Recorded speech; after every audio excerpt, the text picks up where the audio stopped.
오늘은 우리가 지난주에 나눴던 것과 같이 이제 이어서 예수님의 순환 예고와 그와 더불어서 제자들의 하나님 나라에 대한 오해, 그러므로 하나님 나라라고 하는 것, 예수께서 이 땅에 왜 오셨는지를 진정 깨닫는 그 사람들은 어떻게 살아가는가, 이에 대해서 우리가 한번 나누고자 합니다. 그러면 지난주에 우리가 나눴던 것은 그겁니다. 예수님께서 이때로부터 자신이 어떻게 죽임을 당할 것인지를 예고하십니다. 이걸 우리는 소위 말하면 예수님의 순환 예고라고 합니다. 한마디로 이제 내가 십자가를 지고 이제 후에 내가 죽임을 당하고 나는 이제 이 땅에서 육신의 죽임 가운데 놓여지게 된다. 그러면 이 순환 예고가 우리에게 말씀하는 바는 매우 중요합니다. 첫째는 예수님께서 십자가를 지시고 이 땅을 걸어가시는 걸 우연의 일이 아니라는 겁니다. 예수님께서 이 땅에 오신 명백한 이유가 주님은 확실히 알고 계셨습니다. 성부께서 왜 자신을 이 땅에 육신을 입고 보내셨는가? 그것은 바로 죄 가운데 있는 그 영혼들을 불쌍히 여겨주셔서 그가 십자가를 지심으로 말미암아 죄인들을 구원코자, 한마디로 이 놀라운 대속의 진리의 사건 때문에 예수님께서는 이 땅에 육신을 입고 오셨다. 이 사실을 명백하게 알고 계셨다라는 거예요. 그러면 보십시오. 그 길을 알매도 불구하고 주님은 어떻게 한 겁니까? 그 길을 묵묵히 걸어가셨어요. 그러면 우리가 주님을 본받는 자다라고 하면 우리 또한 이 진리의 길을 묵묵히 정말 한 걸음 한 걸음 전진하며 나가야 된다는 겁니다. 그와 더불어서 주님의 순환 예고를 통해서 우리가 살펴볼 수 있는 것은 과연 누구로부터 내가 죽임을 당할 것인가? 그 당시에 사내들인 공회원의 회원들, 장로와 대제사장과 서기관에게 잡혀 나는 십자가에 넘겨줄 것이다. 그러면서 이 장로들과 대제사장들과 서기관은 하나님의 말씀을 잘 깨닫고 하나님의 말씀을 잘 수용하고 하나님의 말씀을 잘 받아서 예수라고 하는 이 위대한 메시아를 영접해야 되는데도 불구하고 이미 유대 사회의 지도자들이 어떤 존재였습니까? 맹인 것 같아요.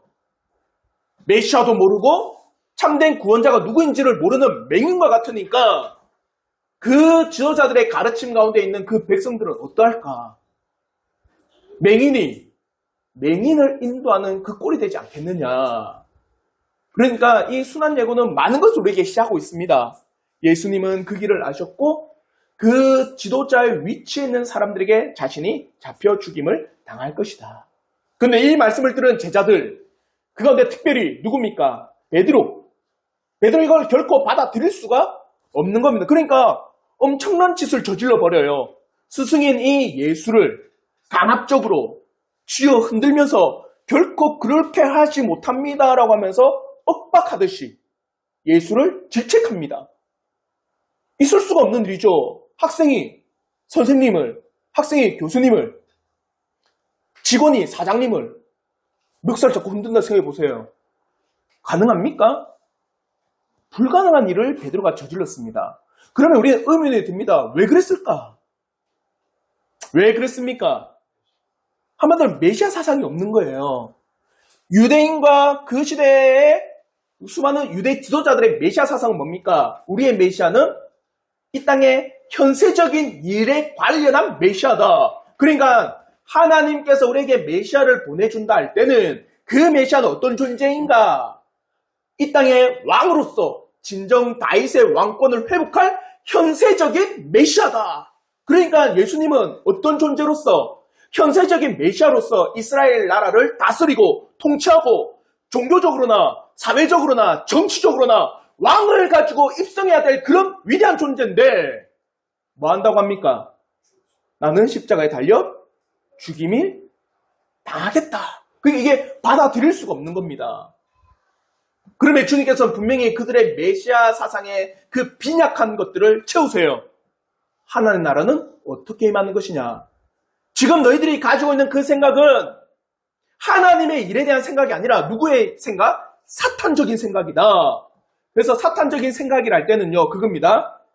인간적인 일만 생각하는 것, 이 땅의 일만 생각하는 것, 이 땅에 먹고 마시는 이 문제만을 골똘히 생각하는 것, 이 세상에서만이 우리의 모든 사고의 중심이 놓여있는 건 정말 이건 세상적인 사고요? 사탄적인 사고입니다. 하나님의 일은 뭡니까? 우리의 영혼을 구원하셔서 어떻게 구원합니까? 메시아를 통해서 그 십자가의 대속의 진리를 통해서 우리를 하나님 앞에 의롭게 만들어주신 그 의와 우리를 이제 하나님 앞에 의롭게 만들어주셨습니다. 그러면 우리는 하나님과 어떻게 합니까?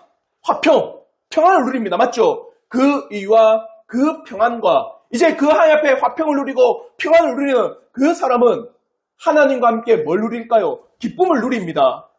그러니까 하나님 나라는 뭐냐? 예수로 말미암아 우리의 죄를 사하신 그 의요. 그로 말미암아 하나님과 우리가 화목해 되는 그 놀라운 은혜요. 그와 더불어 하나님 안에서 우리가 기쁨을 마음껏 누려나는 그 행복한 것이 뭡니까? 하나님의 나라다. 아시겠죠? 이게 우리가 지난주까지 나눴던 내용입니다. 그러면 이제 오늘은 그럼 보십시오. 이런 하나님의 나라, 메시아 사상이 있는 존재들은 어떻게 사는가?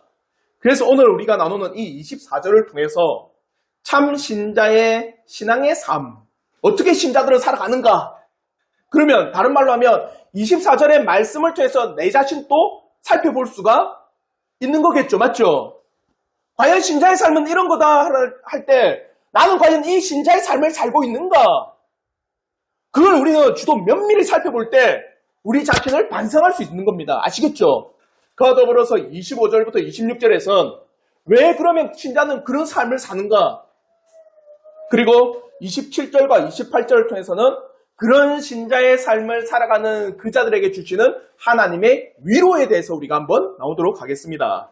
먼저 첫째 나눔 24절을 통해서 참 신자의 신앙의 삶, 어떤 신자는 어떤 길을 걸어가고 있는가 보십시오. 자, 이 두 가지 사상을 여러분이 끊임없이 가지고 계셔야 됩니다. 첫째는 베드로와 그 시대의 유대인들이 가지고 있는 메시아 사상은 뭡니까? 영적인 것이 아니라 그렇죠? 육신적이고 현세적인 메시아 사상을 가지고 있습니다. 그게 자신의 마음을 가득 채우고 있으니까 그 당시에 유대인들과 제자들의 모든 삶의 중심이 어디 있어요? 이 땅에 있는 겁니다. 한마디로 이 메시아를 통해서 내가 어떻게 복을 받을 것인가? 이 메시아를 통해서 내가 어떻게 현세적으로 축복을 누려나갈까? 그러니까 메시아 사상이 잘못되면 이런 일이 발생하는 겁니다. 내가 과연 진정 참된 메시아라고 하는 이 예수를 단지 이 현세적인 일에만 관련하여 보게 된다면 교회를 나와도 어떻게 나와요? 그렇죠. 교회를 나와서 기도하고 찬양하고 예배드리면 나에게 뭘 준다? 복을 주고 축복을 주고 내가 이 현세적인 삶에서 더 잘 될 수 있도록 만들어준다. 그러지 않으면 그렇죠. 나올 이유가 없는 거예요. 그게 이 현세적인 메시아 사상에 집중된 사람들의 모습입니다. 근데 주님은 그게 아니라 했어요. 맞죠? 내가 왜 이 땅에 왔는가? 예수께서 왜 이 땅에 오셨는가? 그것은 바로 너희들의 죄에 대한 문제.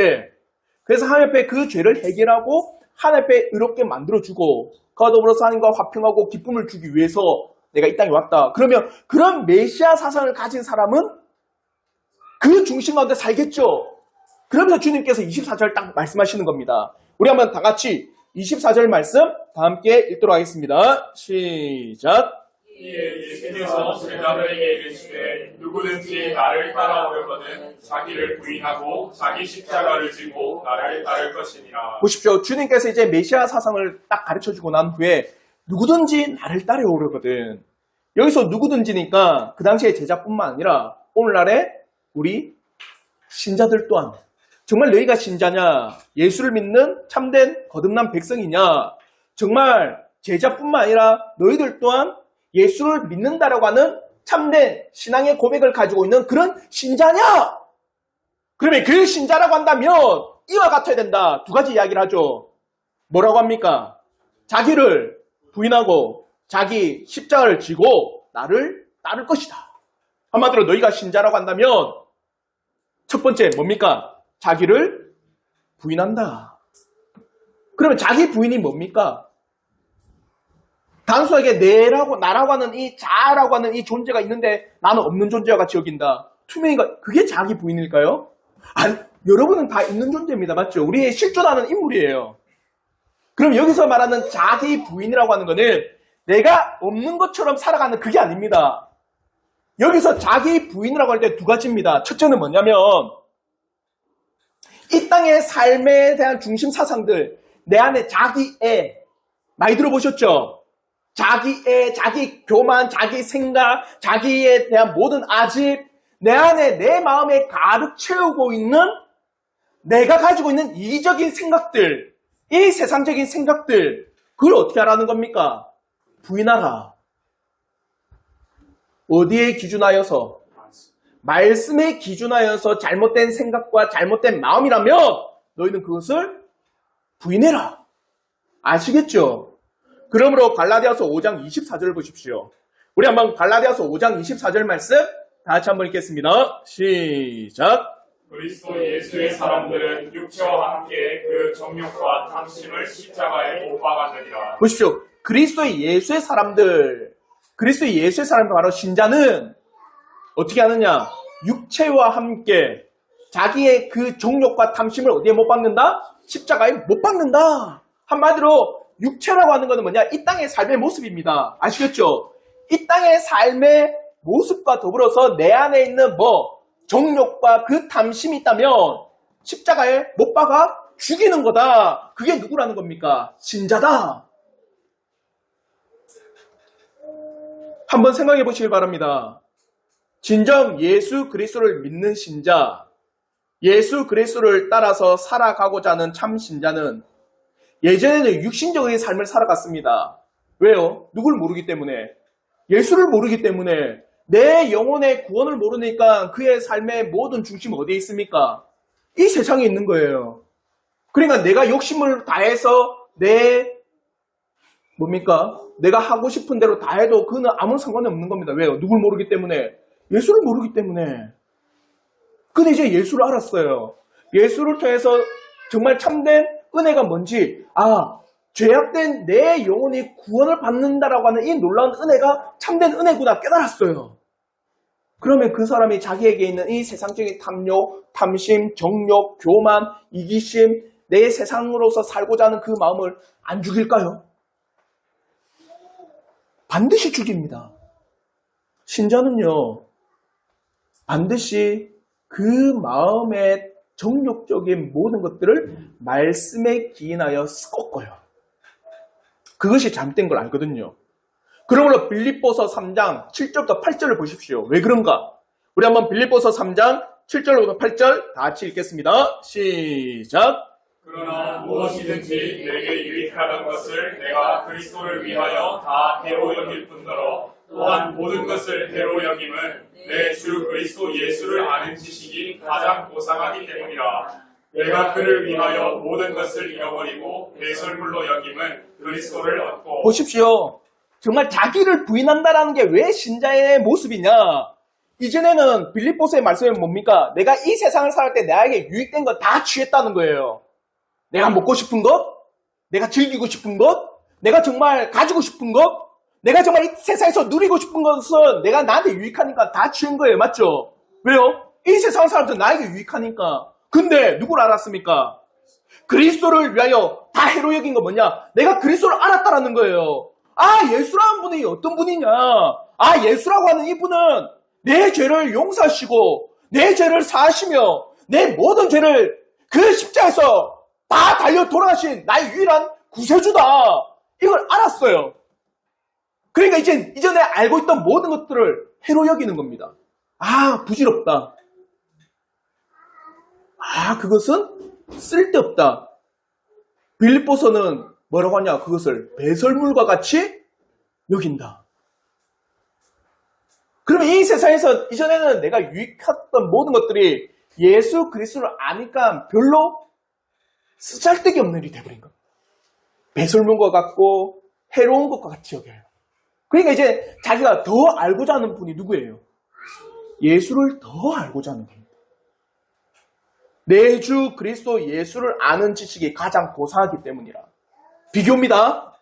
세상에 있는 지식과 세상에 있는 정욕을 통해 나에게 얻는 유익을 처음에는 중요하게 여겼습니다. 근데 이제 예수로 말미암아 구원을 받았어요. 근데 이제 예수를 알아가는 그 지식이 이 세상의 지식보다 더 뭐라고 하는 겁니까? 고상하다, 귀하다라는 겁니다. 왜 신자는 자기를 부인하는가? 당연합니다. 예수를 통하여 구원을 받았기 때문입니다.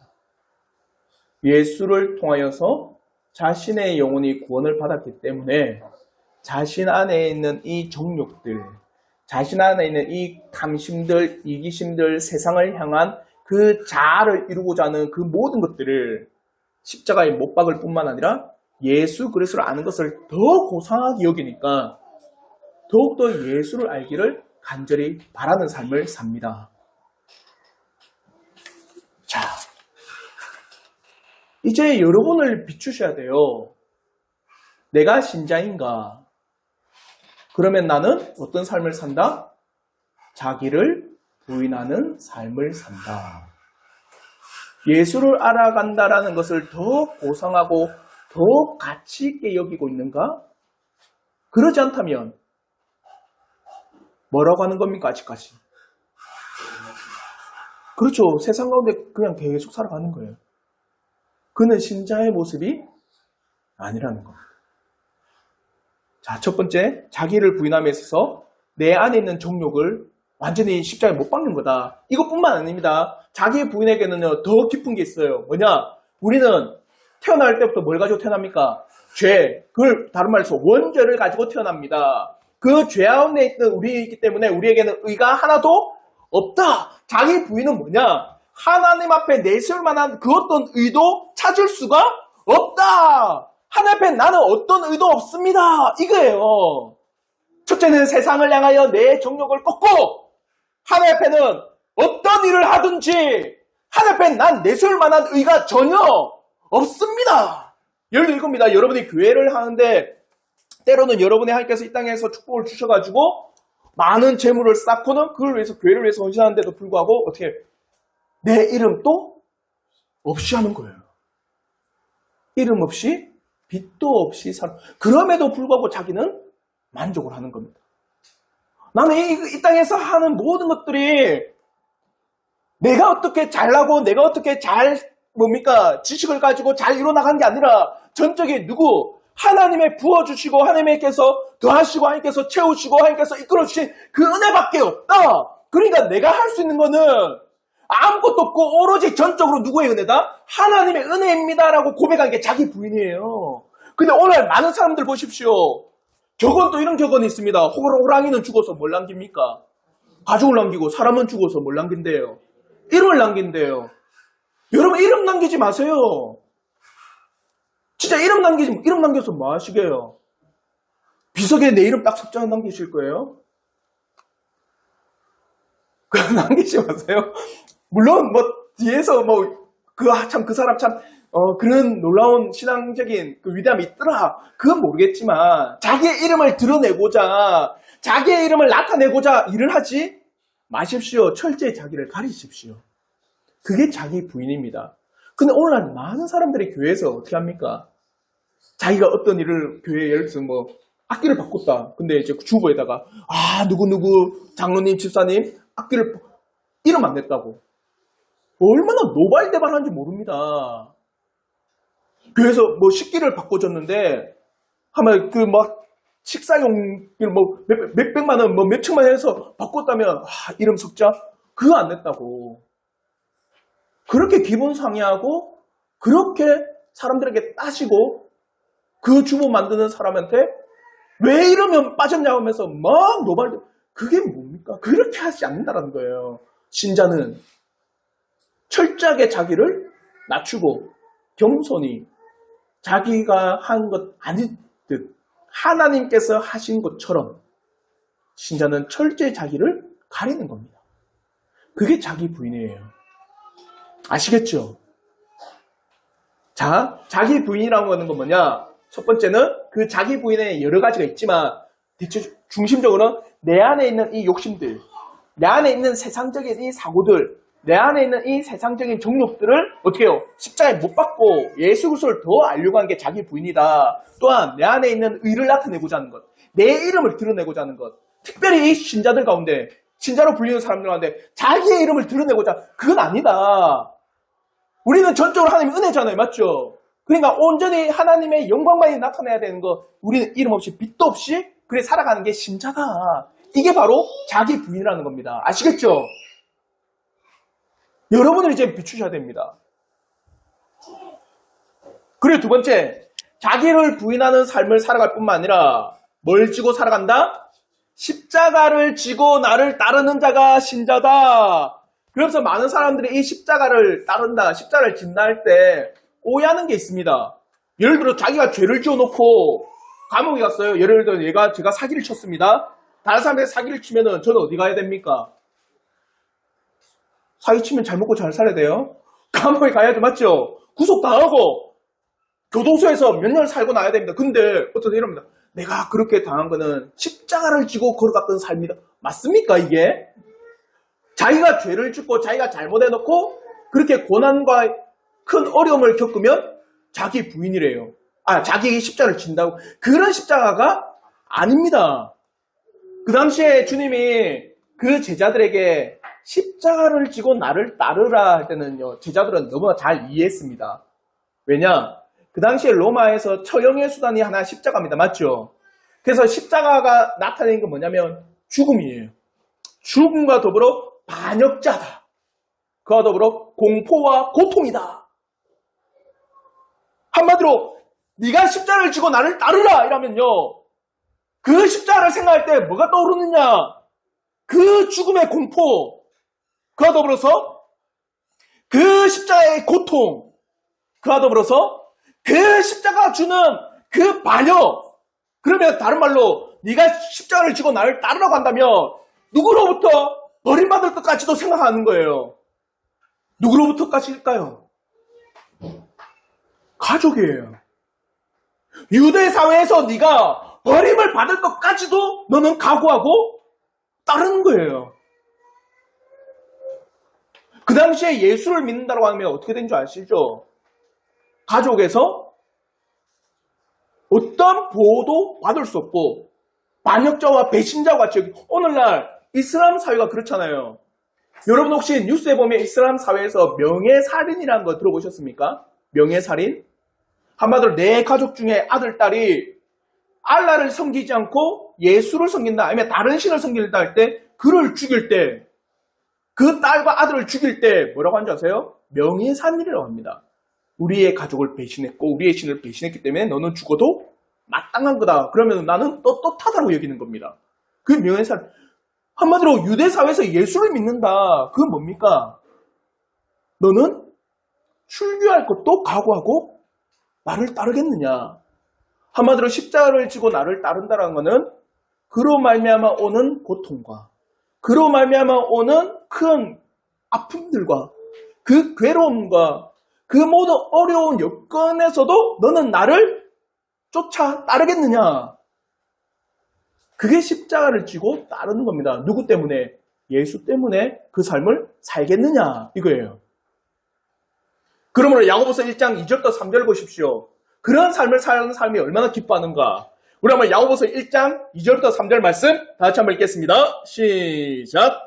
예, 형제들아, 너희가 여러 가지 시험을 당하거든 온전히 기쁘게 여기라. 이는 너희 믿음의 시련이 인내를 만들어내는 줄 너희가 알리라. 보시오. 여러 가지 시험을 어떻게 여기라? 기쁘게 여기라는 겁니다. 왜 기쁘게 여기라고 합니까? 너희가 정말 진정으로 믿고 있느냐? 그 믿음이 이 시련을 통해서 인내를 만들어내는 놀라운 은혜가 있다. 믿는다면 그 시험을 어떻게 해요?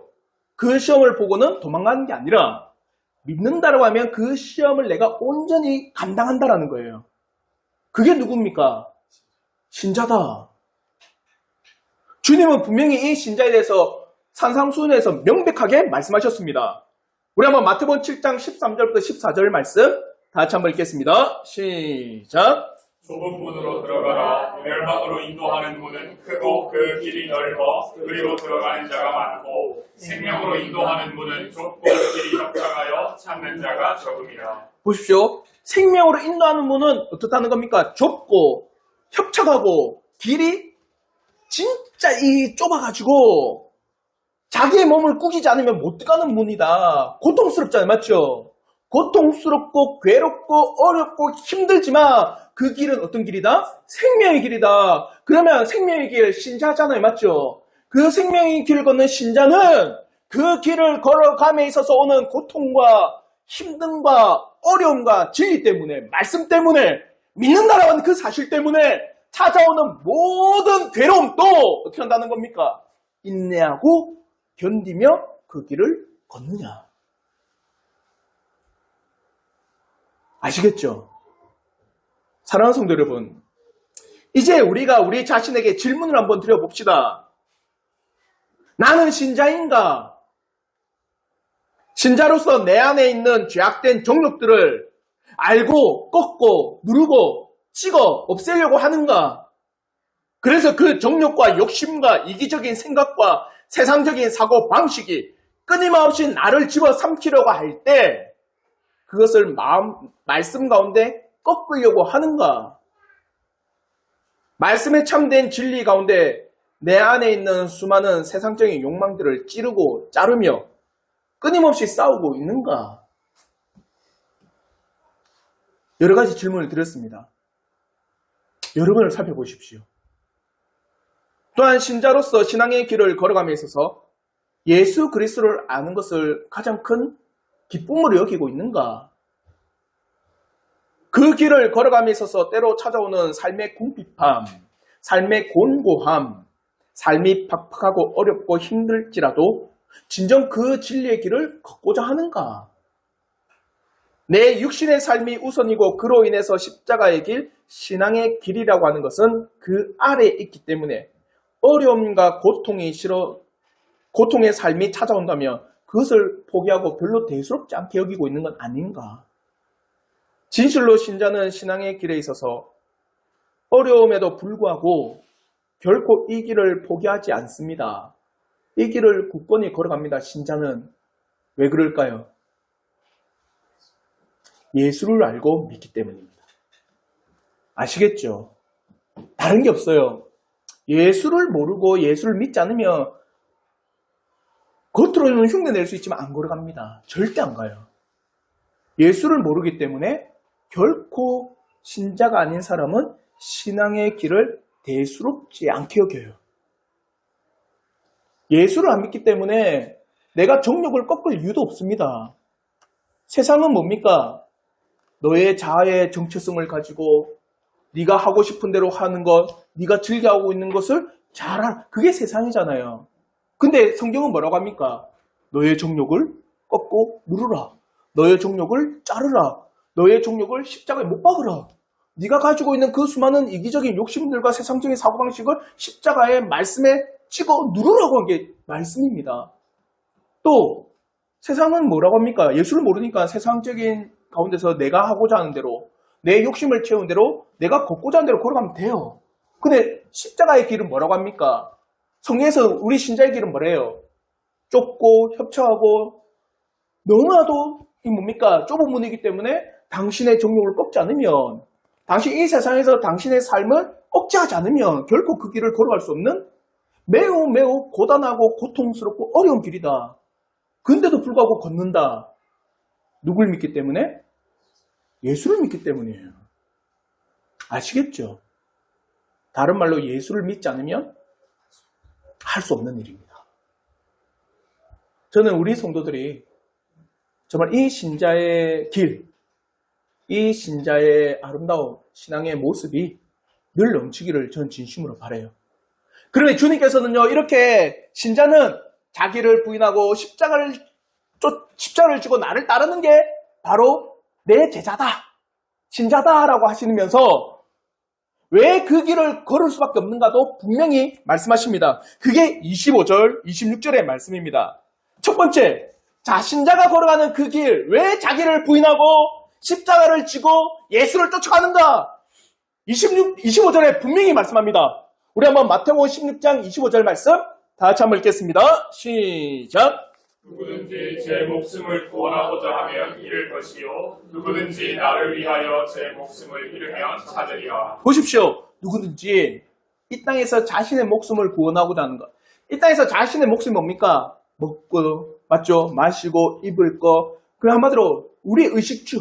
내가 이 땅에서 살아가는 삶이 최고다. 그런 사람은 반드시 뭘 잃을 것이다? 그 목숨을 잃을 것이요. 누구든지 예수를 위하여서 이 땅에서 제 목숨을 잃으면, 한마디로 왜 신자는 이런 자기를 부인하고 십자가를 지고 쫓는 삶을 사는가? 그 길에는 뭐가 있기 때문에? 구원과 생명이 있기 때문입니다. 그 길에는 영생이 있기 때문이에요. 우리가 걸어가는 이 신자의 길의 끝에는요, 영원한 생명이 있습니다. 사랑하는 성도 여러분, 우리의 신앙의 길에는 이 영생이 있기 때문에 신자는 그것을 확실히 믿어요. 그래서 우리가 이번 주 수요일 날 했죠. 믿음에 대해서. 믿음은 단순하게 이 땅에 있는 지식만이 아니다. 이 땅에 있는 지식을 초월한 게 믿음이다. 우리가 영생이 있댔어요. 이 십자가의 길 끝에 주님이 반드시 너희는 나를 위해서 생명을 잃는다고 치더라도 이 땅에서 생명을 잃을지라도 언제? 그 길 끝에는 영원한 생명, 너에게는 영생이 주어진다. 보입니까? 여러분 눈에 그 영생이 보여요? 안 보이죠? 근데 우리는 믿음을 가지고 걸어갑니다. 그래서 우리의 믿음은 초월한 믿음이라는 거예요. 사랑하는 성도 여러분, 왜 신자는 자기를 부인하고 십자가를 지고 예수를 쫓아가는가? 그 길 끝에 영생이 있고 생명이 있기 때문입니다. 아시겠죠? 그리고 두 번째, 26절을 한번 보십시오.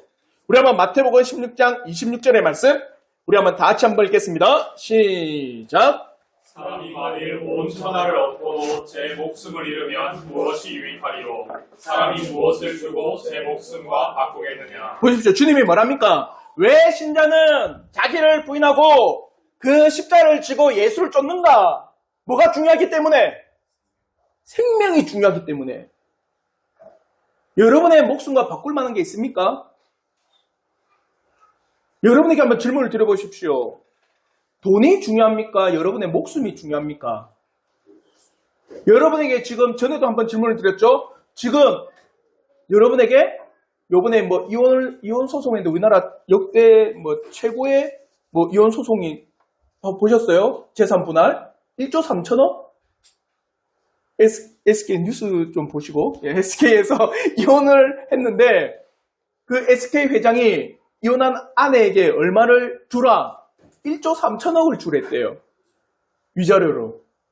1심에서는 뭐 600억밖에 안 했는데, 그래서 그 1심에 있는 변호사를 다 해체하고 2심에 새로운 변호사, 뭡니까? 그 아내가 대동해서 했는데 그 변호사랑 또 합의한 인센티브, 만약에 그 정도 받아주면 인센티브를 보통 뭐라더라? 5에서 10%래요.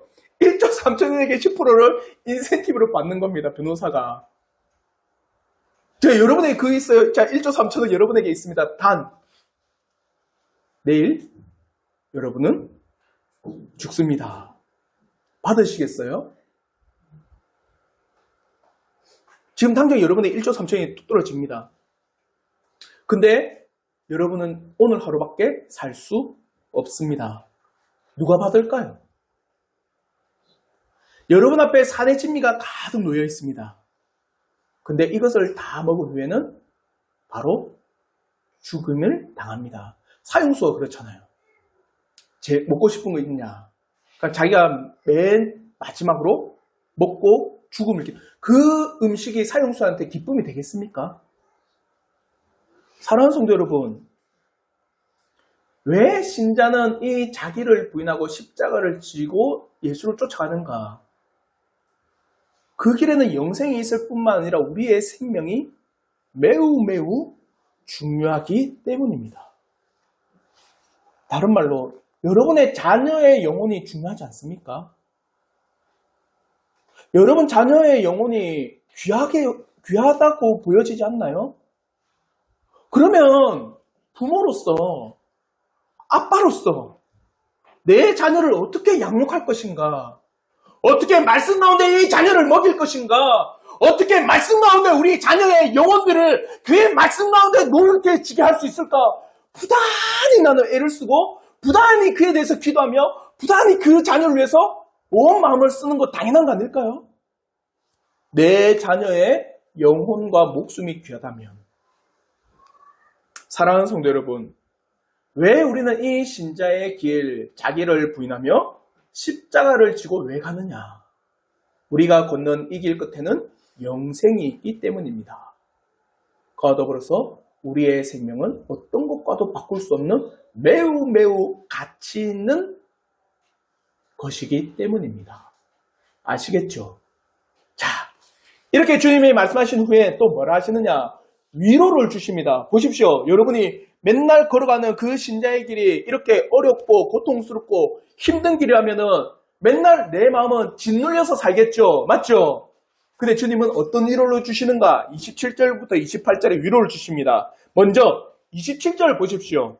우리 한번 다 함께 마태복음 16장 27절 말씀 다 함께 읽겠습니다. 시작. 인자가 아버지의 영광으로 그 천사들과 함께 오리니 그때에 각 사람이 행한 대로 갚으리라. 뭐라고 합니까? 네가 이 땅에서 행한 대로 내가 다 갚아주겠다. 신자들이 이 영생의 길, 생명의 길을 걸어감과 있어서 때로 찾아오는 모든 어려움들, 때로 내가 이 땅에서 포기했던 모든 것들, 때로 내가 그 생명의 길과 영생의 길을 걷기 위해서 내가 정말 하고 싶었던 것 또한 내려놓고 걸어갔던 그 모든 것들을 누가 갚아주신다?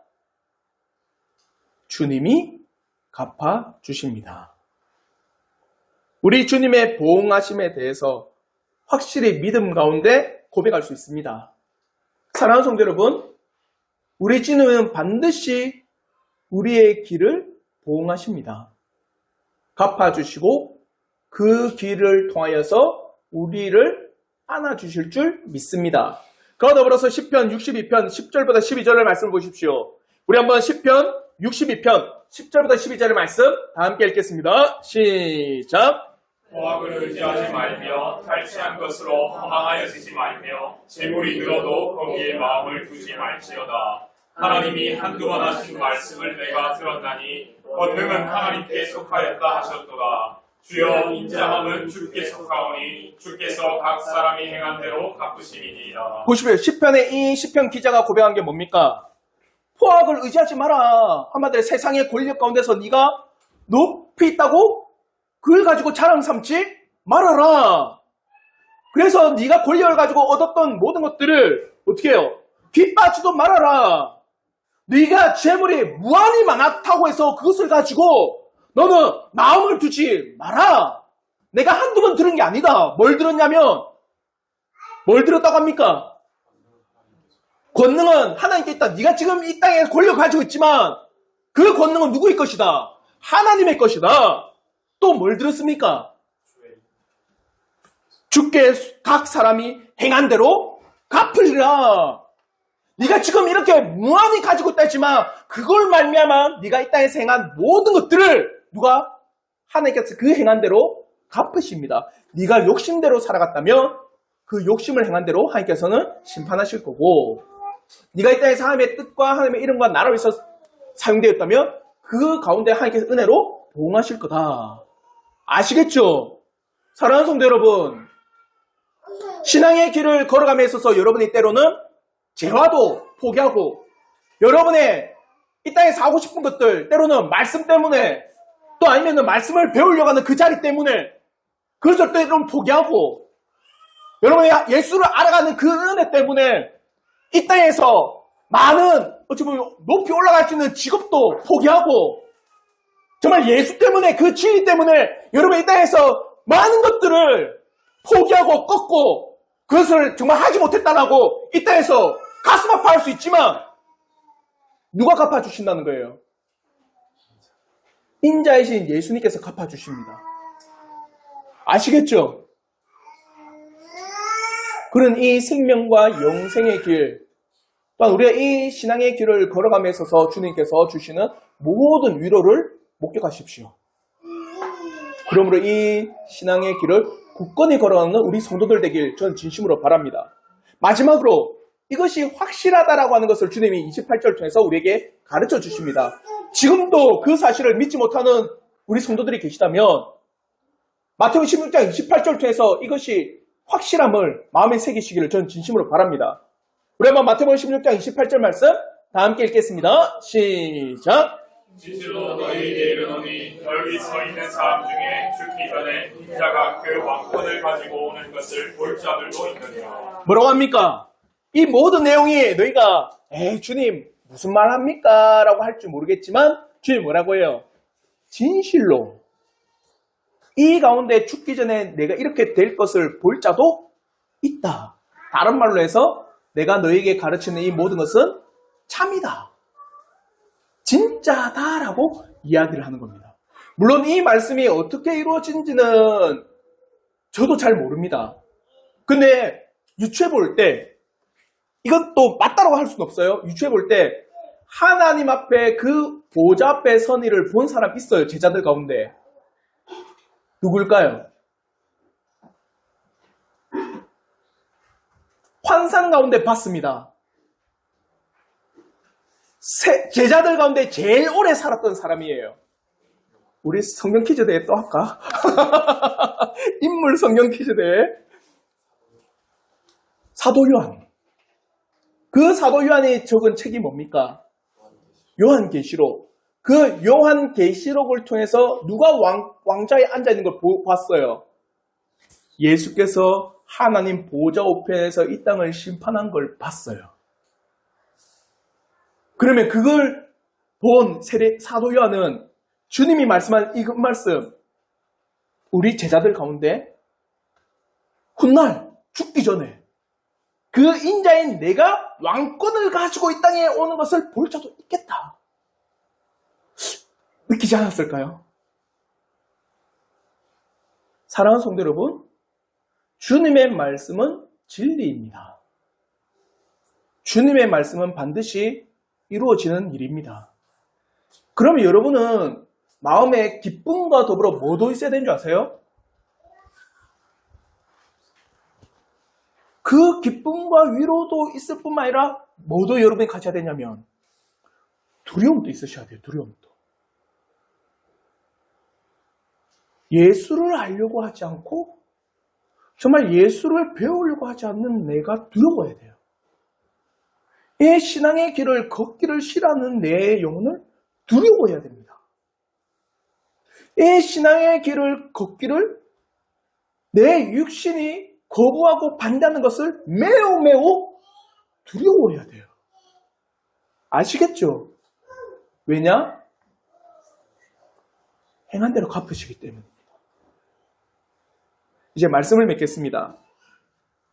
주님께서는 이제 그의 사역의 마지막이 어떨 것임을 알려주셨습니다. 이제 우리가 다음 주부터 살펴볼 거는 예수님의 마지막 6개월의 사역, 변화산 사건, 그 사역을 통해서 어디까지 십자가를 지시기까지 그 6개월간의 사역을 우리가 나눌 겁니다. 매우 길 거예요.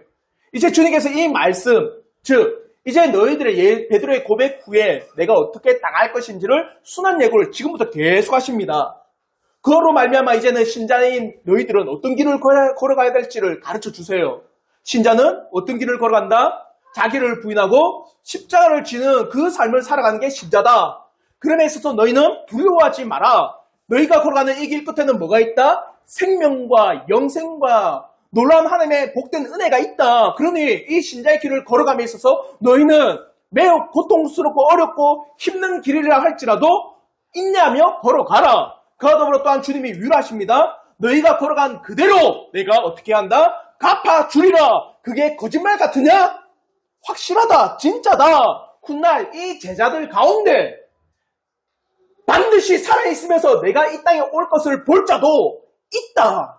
그러니 나의 말은 확실하다. 사랑하는 성도 여러분, 저는 우리 성도들의 신자의 그 길을 걷기를 바랍니다. 근데 그게 제 욕심대로 제가 참 강권적으로 머리끄댕이 잡으면 안 되죠. 멱살을 어디를 잡을까 막 제가 강권적으로 앉힐 수 있다고 해서 되는 것도 아니에요. 누가?